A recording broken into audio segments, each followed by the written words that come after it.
Indubitavelmente, São Paulo é uma cidade cosmopolita, que além de ser o centro financeiro do país, traz consigo uma história de crescimento diferenciada da maioria das cidades brasileiras. Conforme relata Heródoto Barbeiro, em seu livro Meu Velho Centro, o mundo transitava pelo Centro Velho. A cidade convergia para lá. Conforme dados obtidos na São Paulo Turismo S.A., esta cidade, além de ser a capital dos negócios na América Latina, com uma média de 90 mil eventos ano, traz consigo o potencial de um grande centro de entretenimento cultural. Em outubro de 2006, a SP Tours contabilizava 250 salas de cinema, 150 teatros e casas de espetáculos, 39 centros culturais e mais de 80 museus.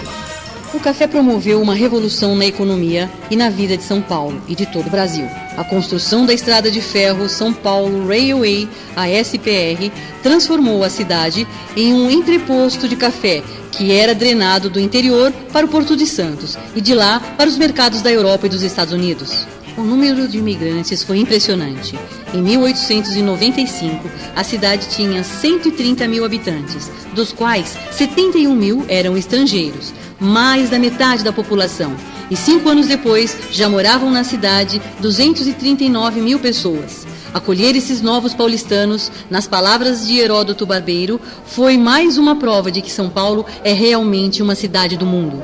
O quarto centenário encheu ainda mais o peito dos paulistanos de ufanismo e bairrismo. O slogan "São Paulo não pode parar" foi repetido à exaustão.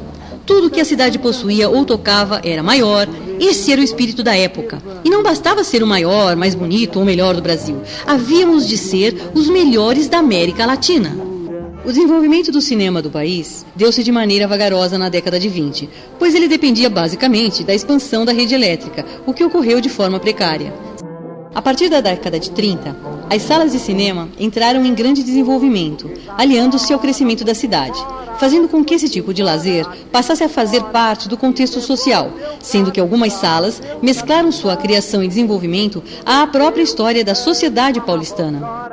Ernesto Ruiz apresentou em julho de 2006 um trabalho à Sociedade Brasileira de Pesquisa Histórica denominado O Cinema na Metrópolis, São Paulo, 1930-1960. Seu parágrafo inicial comenta: um dos aspectos do cinema como meio de comunicação de massas tem que ver com seu impacto sobre a audiência. É aceita a ideia que o cinema como diversão urbana foi a mais popular, independente da idade e sexo da plateia, influindo diretamente sobre os padrões de comportamento e hábitos de consumo dos espectadores.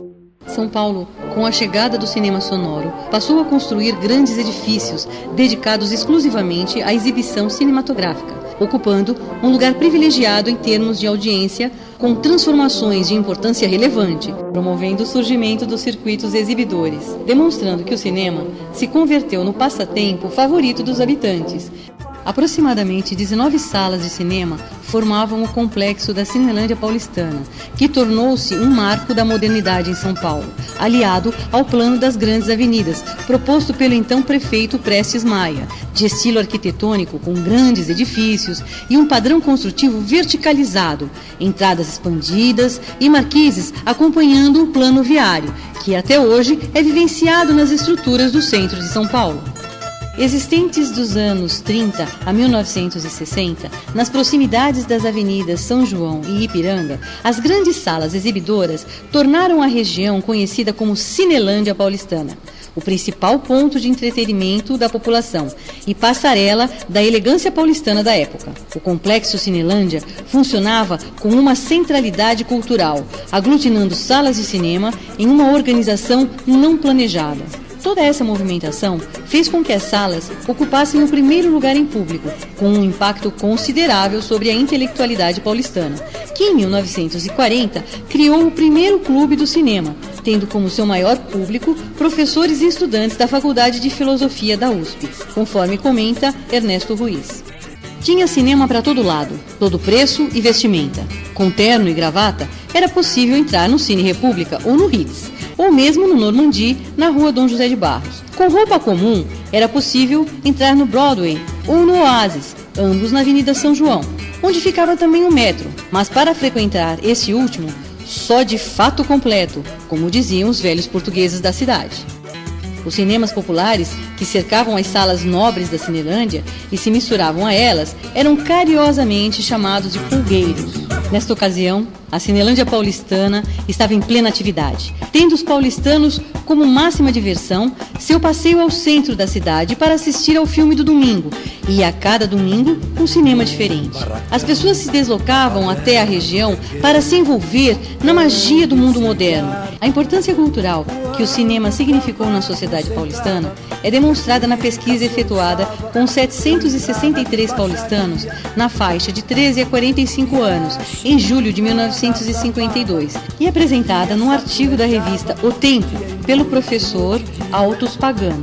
Analisando esta tabela, percebe-se que a principal atividade de lazer da população era o cinema, 51,38% dos entrevistados, o que demonstra como foi popular e importante culturalmente este tipo de atividade no passado da cidade.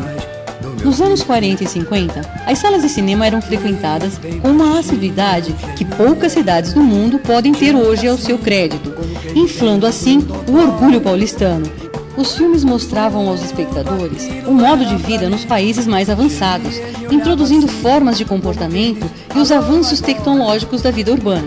Tal fato induzia esses espectadores à padronização dos costumes e hábitos de consumo, com situações mostradas na tela que foram transformadas em modelos para a modernização de uma cidade, ou seja, uma cultura paulistana.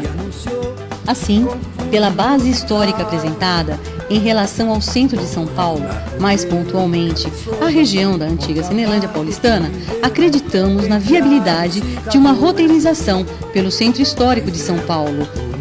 É bom lembrar que os novos turistas não buscam apenas fugir da vida cotidiana. Estes buscam descobrir novas emoções, vivências e experiências, transformando-se em ator no ambiente visitado. Ele deseja viver, experimentar e aprender os valores reais de cada localidade visitada, levando consigo as impressões culturais, humanas, ambientais e artísticas desses locais. Um roteiro turístico específico pelo centro de São Paulo, palco da Cinelândia paulistana, que teve o seu auge entre as décadas de 30 e 60. Sua desinformação faz com que os paulistanos ignorem essa área tão importante para a cidade e para o país. Ela era, de longe, a região mais elegante da cidade. Luxuosa e admirável, diziam os reclames. Granfina e requintada, escreviam os críticos. A plateia era farta e os empresários sentiam-se seguros para abrir salas uma em frente à outra, certos de que todas continuariam lotadas.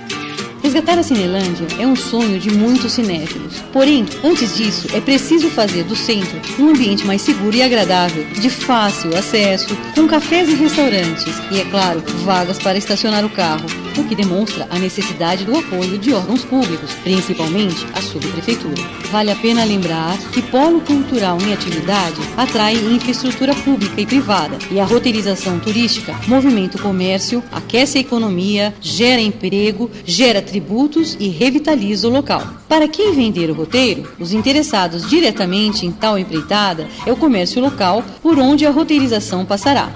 O centro tem sido alvo de proteção e revitalização de várias associações e ONGs. Portanto, esse roteiro vem de encontro aos anseios dessas organizações. Para o poder público, há também um interesse, uma vez que promove a divulgação da cidade, além da exploração por agências de receptivo. Quem usufruirá o roteiro? Turistas interessados em conhecer a cidade e suas peculiaridades. Moradores da cidade para relembrar ou conhecer a história, vivenciando por um curto espaço de tempo de uma atmosfera que remeterá o usuário aos tempos onde a convivência pública era tida como ponto de civilidade. Consolidar a importância do cinema e propiciar levantamento de dados para a afirmação de que o projeto é viável economicamente fica demonstrado devido à importância histórica da região e o próprio objeto de estudo, com as condições apresentadas.